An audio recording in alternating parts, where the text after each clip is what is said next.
अस्सलामुअलैकुम। उम्मीद करता हूँ आप सभी खैरियत से होंगे और जो वर्क आपको ग्रुप के द्वारा दिया जा रहा है आप उसको बहुत ही लगन, मेहनत और ईमानदारी के साथ ख़ुद ही कर रहे होंगे। मेरे पास 4th क्लास की एक बच्ची का कल मैसेज आया था और कॉल भी आई थी कि सर हमें विज्ञान का पार्ट 11 पढ़ा दीजिए। वो पढ़ रही होगी, उसके कुछ समझ में नहीं आ रहा था, तो मैंने सोचा मैं सिर्फ़ उसके पास ही पर्सनल में ना भेजकर आप सबको भी पार्ट 11 पढ़ाऊँ। तो आप विज्ञान की बुक में पेज नंबर 50 यानी 50 खोल लीजिए। पेज नंबर 50 पर पार्ट 11 है आहार एवं पाचन क्रिया। सबसे पहले हमें पार्ट को समझ लेना चाहिए कि पार्ट में क्या कहा गया है। आहार, आहार का क्या मतलब है? आहार मानव जीवन को बनाने के लिए बहुत ज़रूरी है। जो हम भोजन करते हैं उसमें अलग अलग पोषक पाए जाते हैं जिससे हमारे शरीर का विकास होता है। यानी कि जो आहार है वो मानव के जीवन यानी हमारे जीवन को बनाने के लिए बहुत ज़रूरी है। जो हम भोजन करते हैं उसमें पोषक तत्व पाए जाते हैं। पोषक तत्व से हमारे शरीर का विकास होता है, हमारे शरीर की वृद्धि होती है यानी हमारा शरीर बढ़ता है, हमारे शरीर का निर्माण होता है। यानी निर्माण का मतलब आप लोग देखते हैं अगर आपका हाथ या और कोई अंग कहीं से कट जाए या कोई खरोंच आ जाए तो कुछ दिन बाद वो बढ़ने लगता है यानी उसका निर्माण हो जाता है। तो ये सब किस चीज़ से होता है? पोषक तत्व से। जब हम भोजन करेंगे, भोजन में पोषक तत्व हैं, पोषक तत्व से हमारे शरीर का विकास होगा, हमारे शरीर की वृद्धि होगी, हमारे शरीर का निर्माण होगा। हम आहार को इस तरीके से ही परिभाषित कर सकते हैं कि आहार वह पदार्थ है, आप लोग इसको नोट भी कर सकते हैं, लिख भी सकते हैं कि आहार वह पदार्थ है जो खाया गया हो, शरीर द्वारा अवशोषित किया गया हो, जो शरीर का वृद्धि एवं निर्माण करे तथा शरीर की विभिन्न क्रियाओं को नियंत्रित करे, यह आहार कहलाता है। तो आहार आपकी समझ में आ गया होगा। अगर कोई डाउट है आप मुझसे लिखकर पूछ सकते हैं। अब इसके बाद है पाचन क्रिया यानी आहार एवं, पाठ का नाम है आहार एवं पाचन क्रिया। आहार हमने समझ लिया, अब समझते हैं पाचन क्रिया। पाचन क्रिया किसको कहते हैं? तो समझिए, यानी खाया हुआ भोजन, खाया हुआ आहार पेट में जाकर शरीर को धातुओं के रूप में परिवर्तित करता है, यानी भोजन को ठीक से पाचन करने में सहायता करता है, वह पाचन क्रिया कहलाता है। आप इसका एक उदाहरण ले लीजिए। आपने कब्ज़ का नाम सुना होगा कि कब्ज़ हो जाती है। तो सिंपल है, अगर हमने कोई भोजन खाया है वो हमें कब्ज़ हो गया तो हमारी पाचन क्रिया सही नहीं है। पाचन क्रिया का काम यही होता है कि जो हमने खाया है, जो हमने आहार लिया है उसको हमारे शरीर में अच्छे से पचाए। यानी अगर कब्ज़ हो रहा है तो हमारे शरीर की पाचन क्रिया सही नहीं है, हमारे शरीर का पाचन सही नहीं हो रहा। तो हम लोगों ने आहार भी समझ लिया और पाचन क्रिया भी समझ ली। अब हम पाठ की तरफ बढ़ते हैं। सबसे पहली लाइन आप देखिए, बताया गया है कि भोजन से हमें ऊर्जा मिलती है। ऊर्जा, ऊर्जा का क्या मतलब हुआ? ऊर्जा को इंग्लिश में कहते हैं energy. What is the meaning of energy? Energy से हम क्या समझते हैं?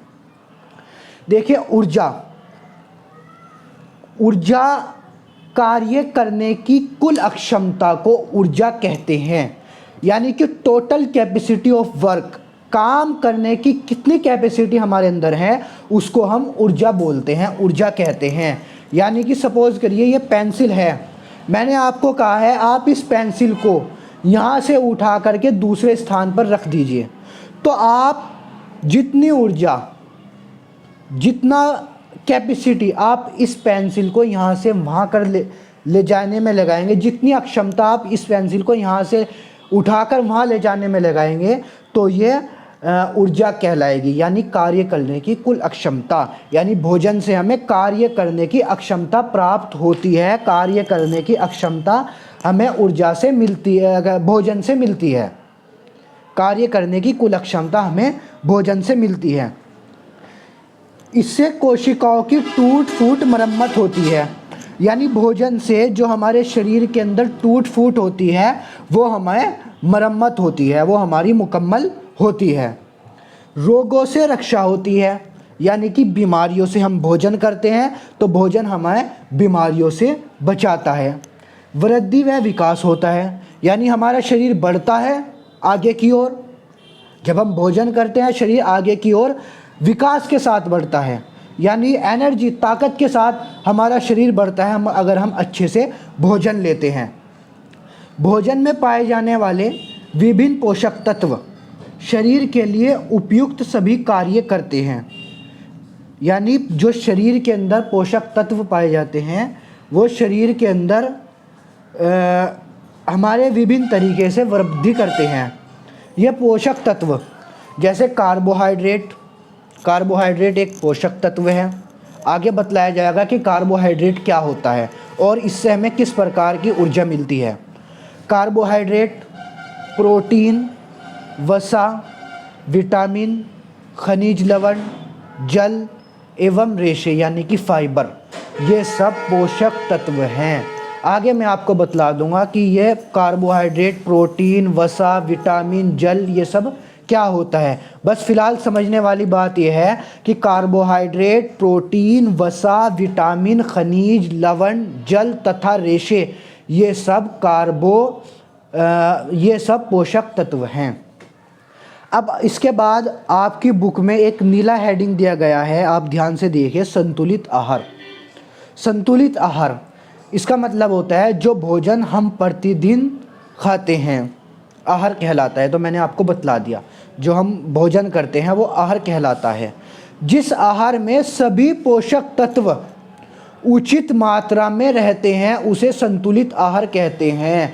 यानी कि जिस भोजन के अंदर पोषक तत्व यानी कार्बोहाइड्रेट, प्रोटीन, वसा, विटामिन, खनिज, जल, रेशे ये सब एक उचित मात्रा में रहते हैं वो संतुलित आहार यानी कि बैलेंस डाइट हम उसको बोलते हैं, वो बैलेंस डाइट कहलाती है। तो ये आप लोगों ने समझ लिया आहार किसको कहते हैं, पाचन क्रिया किसको कहते हैं, संतुलित आहार क्या होता है। उम्मीद करता हूँ ये सब आपकी समझ में आ गया होगा। बाकी जो आगे इस पार्ट के अंदर बचा है कार्बोहाइड्रेट, प्रोटीन और इसके अलावा वसा, विटामिन, खनिज लवण, जल, रेशे, इन सब को हम अगली वीडियो में यानी कल मैं आपको इन सब को समझाऊंगा।